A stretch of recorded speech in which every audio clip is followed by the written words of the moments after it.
Alright guys, welcome back to Telltale. I'm Emily and today I'm going to do a little something different. So I really enjoy poetry personally and I decided to find some of my favorite poems and decide to read them to you. So kick back, enjoy yourself, snuggle with your cat, have a cup of tea. Let's get right into it. The first one I want to read to you is I Remember, I Remember, and this is by Thomas Hood. He was part of the Romantic Revival movement, and he has quite a nice collection of fairly well known works. This one was written in 1827 in particular, the same year that his more famous one, The Song of the Shirt, which was about the Industrial Revolution, was written as well. It is the most, of the two, The Song of the Shirt is usually the most referred to. So, this one is I Remember, I Remember. I remember the house where I was born, the little window where the sun came peeping in at morn. He never came a wink too soon nor brought too long a day, but now I often wish the night had borne my breath away. I remember the roses red and white, the violets and the lily cups, those flowers made of light, the lilacs where the robin built and where my brother set, the laburnum of his birthday, the tree is living yet. I remember where I used to swing, and so thought the air must rush as fresh to swallow on the wing. My spirit flew in feathers then, that is so heavy now, and summer pools could hardly cool the fever of my brow. I remember the fir trees dark and high. I used to think their slender tops were close against the sky. It was childish ignorance, but now 'tis little joy to know I'm farther off from heaven than when I was a boy. So that was I Remember by Thomas Hood, written in 1827. Another favorite of mine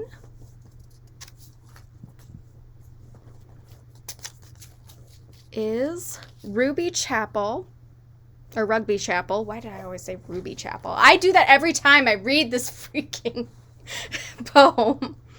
This is by Matthew Arnold. This one was written in 1857, and it was written in memory of the poet's father, who is Dr. Thomas Arnold. He died in 1842, and he's buried at the chapel of Rugby School, which was where he was a headmaster.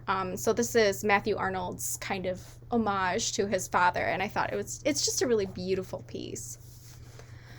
Coldly, sadly descends the autumn evening, the field strewn with its dank yellow drifts of withered leaves, and the elms fade into dimness apace, silent, hardly a shout, from a few boys late at their play.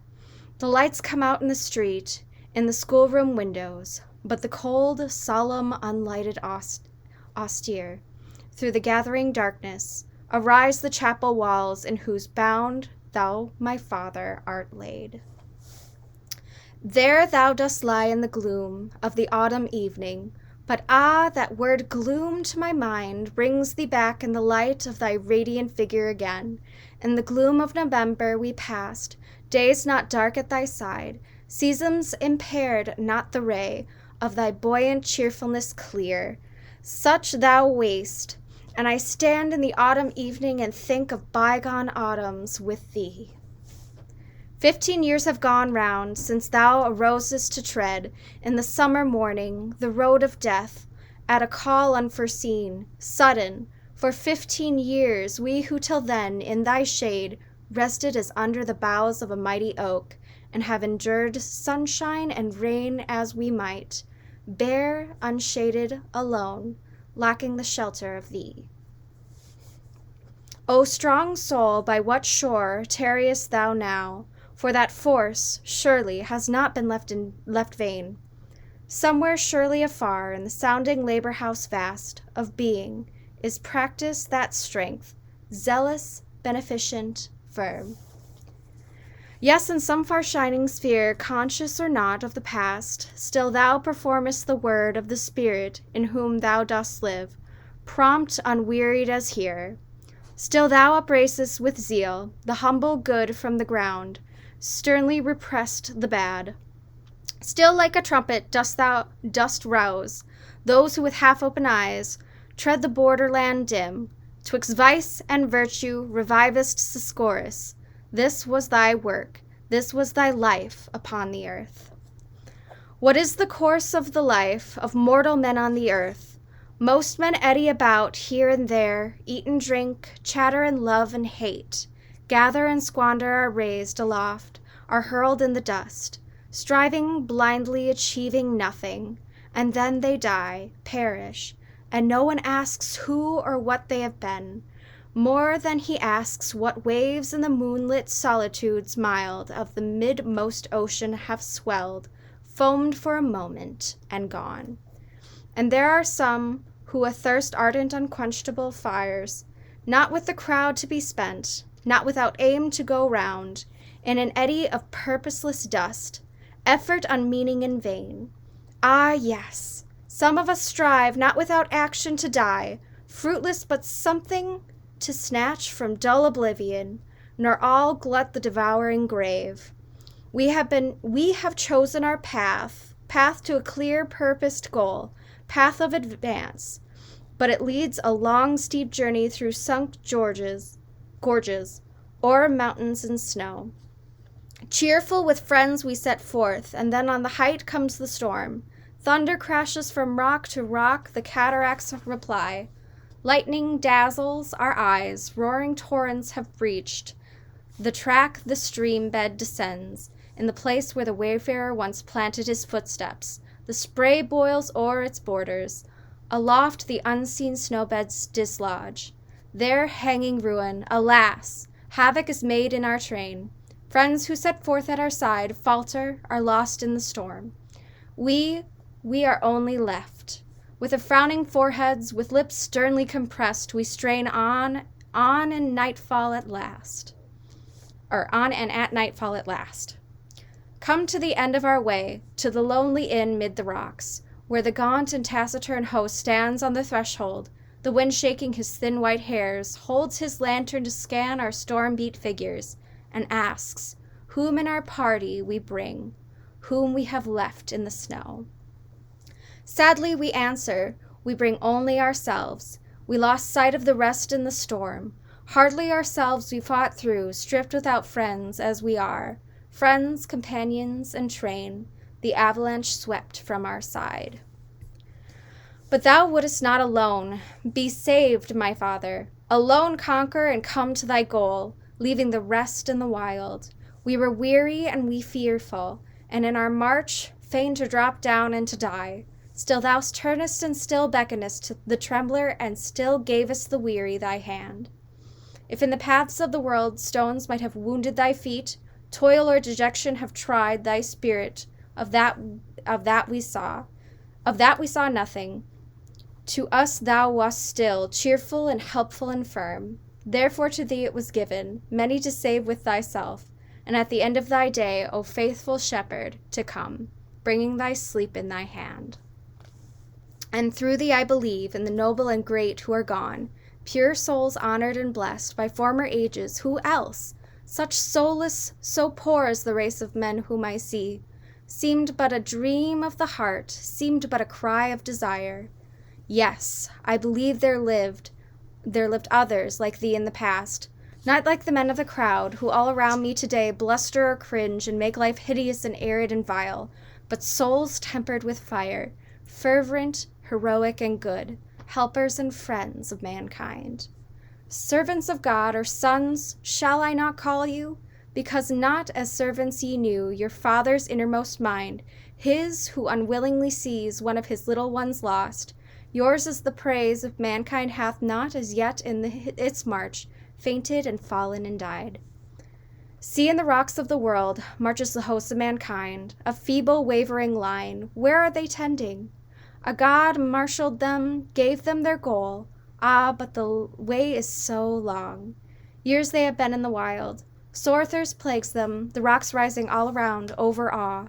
Factions divide them, their host threatens to break, to dissolve. Ah, keep them combined, else of the myriads who fill that army, not one shall arrive. Soul, they shall stray on the rocks, batter forever in vain. die one by one in the waste. That in such hour of need of your fainting, dispirited race, ye like angels appear. Radiant with ardor divine, beacons of hope ye appear. Languor is not in your heart, weakness is not in your word, weariness not on your brow. Ye alight in our van, at your voice, panic despair, flee away. Ye move through the ranks, recall the stragglers, refresh the outworn, praise ye inspire the brave. Order, courage, return. Eyes rekindling and prayers follow your steps as ye go. Ye fill up the gaps in our files, strengthen the wavering line, establish, continue our march, on to the bound of the waste, on to the city of God. I just love that piece because it's so great. Like, I don't know anyone who would write this about their father in the modern times, but you could feel Matthew's love for his dad and how God-honoring he felt his dad was, and like just this man of faith, this guy who dedicated his life to education and who just soldiered on in a lot of struggle because, of course, if you're a headmaster, your school sees a lot of struggles. You have financial problems. You have, kids who get sick and die, because back then that was a very common thing. If you ran a boarding school, kids would die on your watch. So this is just a really beautiful poem that Matthew wrote for his father, and I want to just share it just because the imagery is so great. It has like this great composition of journey. I just love that one. So I have one more I want to read, and this one's just about everybody knows, and it is The Raven by Edgar Allan Poe. Now if I could just get to it. I should have put a bookmark in here, but I didn't. But first I want to show you this great illustration. Illustrated by Mark Summers. It's gorgeous. It's a beautiful illustration. I first encountered the Raven in one of my poetry classes in high school. And we had to memorize, each person in the class had to memorize a stanza. And mine was the very first the very first section. So that was what I had to memorize. So it's one of the most iconic beginnings. So this is The Raven by Edgar Allan Poe. This is another long one, so bear with me. Once upon a midnight dreary, while I pondered wake and weary over a many quaint and curious volume of forgotten lore, while I nodded, nearly napping, suddenly there came a tapping, as of someone gently rapping at my chamber door. "'Tis some visitor," I muttered, tapping at my chamber door. Only this and nothing more. Ah, distinctly I remember, it was in the bleak December, and each separate dying ember wrought its ghost upon the floor. Eagerly I wished the morrow, vainly I had sought to borrow from my books surceased of sorrow for the lost Lenore. For the rare and radiant maiden whom the angels named Lenore, nameless here evermore. And the silken, sad, uncertain rustling of each purple curtain thrilled me, filled me with fantastic terrors never felt before, so that now to still the beating of my heart I stood repeating, "'Tis some visitor entreating entrance at my chamber door, some late visitor entreating entrance at my chamber door. This it is, and nothing more." Presently my soul grew stronger, hesitating then no longer. "Sir," I said, "or madam, truly your forgiveness I implore. But the fact is I was napping, and so gently you came rapping, and so faintly you came tapping at my chamber door, that I scarce was sure I heard you. Here I open wide the door, darkness there, and nothing more." Deep into that darkness peering, long I stood there, wondering, fearing, doubting, dreaming dreams no mortal ever dared to dream before. But in the silence was unbroken, and the stillness gave no token, and the only word there spoken was the whispered word, "Lenore?" This I whispered, and an echo murmured back the word, "Lenore." Merely this, and nothing more. Back into the chamber turning, all my soul within me burning, soon again I heard a tapping somewhat louder than before. "Surely," said I, "surely that is something at my window lattice. Let me see then what threat is." What threat? Words are hard. The typeface in this is weird. What threat is, and mystery explore. Let my heart be still a moment, and this mystery explore. 'Tis the wind, and nothing more. Open here I flung the shutter, when, with many a flirt and flutter, in there stepped a stately raven of the saintly days of yore. Not the least obstinance made he, not a minute stopped or stayed he, but with mien of lord or lady, perched above my chamber door, perched upon a bust of Pallas, just above my chamber door, perched and sat, and nothing more. Then this ebony bird beguiled my sad fancy into smiling. By the grave and stern decorum of the countenance it wore, though thy crest be shorn and shaven, thou, I said, art sure no craven, ghastly grim and ancient raven, wandering from the nightly shore. Tell me what thy lordly name is of the night's Plutonian shore. Quoth the raven, nevermore. Much I marveled this ungainly fowl to hear discourse so plainly, though its answer little meaning, little relevancy bore. For we cannot help agreeing that no living human being ever yet was blessed with seeing bird above his chamber door, bird or beast upon the sculptured bust above his chamber door, with such a name as Nevermore. But the raven, sitting lonely on the placid bust, spoke only that one word, as if his soul in that one word he did outpour. Nothing farther than he uttered, not a feather than he fluttered, till I scarcely more than muttered, other friends have flown before, but the morrow he will leave me, as my hopes have flown before. Then the bird said, nevermore. Startled at the stillness broken by reply so aptly spoken, doubtless, said I, what it utters is only stock and store, caught from some unhappy master, whom on merciful disaster followed fast and followed faster, till his songs one burden bore, till the dirges of his hope that melancholy burden bore, of never, nevermore. But the raven, still beguiling my sad fancy into smiling, straight I wheeled a cushioned seat in front of bird and bust and door. Then upon the velvet sinking, I betook myself to linking fancy into fancy, thinking what this ominous bird of yore, what this grim, ungainly, ghastly, gaunt, and ominous bird of yore meant in croaking nevermore. This I sat engaged in guessing, but no syllable expressing. To the fowl whose fiery eyes now burned into my bosom's core, this and more I sat divining, with my head at ease reclining on this cushion's velvet lining that the lamplight gloated o'er, but whose velvet violet lining in the lamplight gloated o'er, she shall press, nevermore. Then methought the air grew denser, perfumed from an unseen censer, swung a seraphim whose footfalls tinkled on the tufted floor.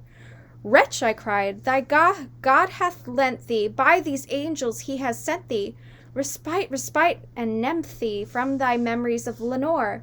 Quaff, this kind words are hard. Nepenthe, and forget this lost Lenore. Quoth the raven, nevermore. Prophet, said I, thing of evil, prophet still of bird or devil, whether tempter sent or whether tempest tossed thee here ashore, desolate yet all undaunted, on this desert land enchanted, oh, the home of horror haunted, tell me truly, I implore, is there balm in Gilead? Tell me, I implore. And quoth the raven, nevermore. Prophet, said I, thing of evil, prophet still, if bird or devil, by the heaven that bends above us, by the God we both adore, tell the soul with sorrow laden, if within a distant Aidenn I shall clasp a sainted maiden whom the angels name Lenore, clasp a rare and radiant maiden whom the angels name Lenore. Quoth the raven, nevermore. Be that word or sign in parting, bird or fiend, I shrieked upstarting, get thee back into the tempest in the night's Plutonian shore. Leave no black plume as a token of that lie thy soul hath spoken. Leave my loneliness unbroken. Quick the bust above my door. Take thy beak from out thy heart, and take thy form from off my door. Quoth the raven, nevermore. And the raven, never flitting, still is sitting On the pallid bust of Pallas, just above my chamber door, and his eyes have all the seeming of a demon that is dreaming. The lamp nor him steaming throws his shadows on the floor, and my soul from out the shadow that lies floating on the floor shall be lifted nevermore. So yeah, great Edgar Allan Poe one. That's all I have for poems for you guys today. So if you have some poems that you'd like to hear me read another time, feel free to comment them with their author as well as the title in the comments. Let us know if there are any in particular that you like, and we would be glad, at least I would be glad, to do a poetry reading of any of those as well. So we will see you next time. Thanks for listening.